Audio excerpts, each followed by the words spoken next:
Hello, what's up guys, welcome to my new brand video. Today in this video I'm gonna show you how to fix Snapchat due to repeated attempt or other suspicious activity. You access to Snapchat is temporary display support code SS06.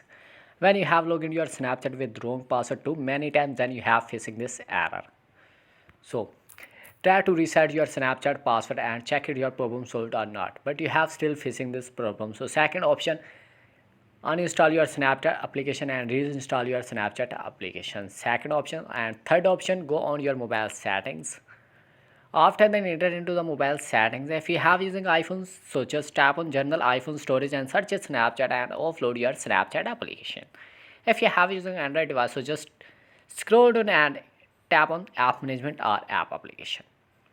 After that, tap on app application or app management. Here you see loading. Please wait a some second. Don't forget subscribe my channel.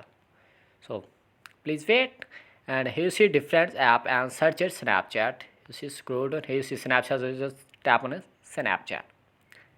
After that, tap on it Snapchat. Here you see first option storage usage. So just tap on it storage usage and clear cache of clear data of Snapchat. Go back one step. After that, tap on it data usage detail and enable the background data of Snapchat always.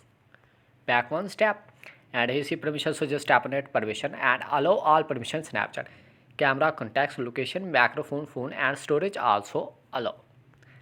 Back and check if your internet connection is properly worked or not. If your internet connection is not properly worked, so just connect your Wi-Fi device and getting the strong internet connection and your problem has been solved. So last hope and enter into the App Store or Play Store application. After enter into the App Store or Play Store application, tap on the search bar and search it Snapchat.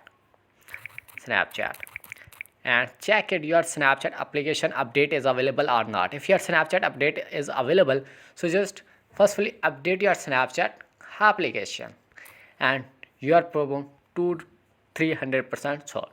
If my video was helpful, so like, share and subscribe my channel. Thanks for watching for my video.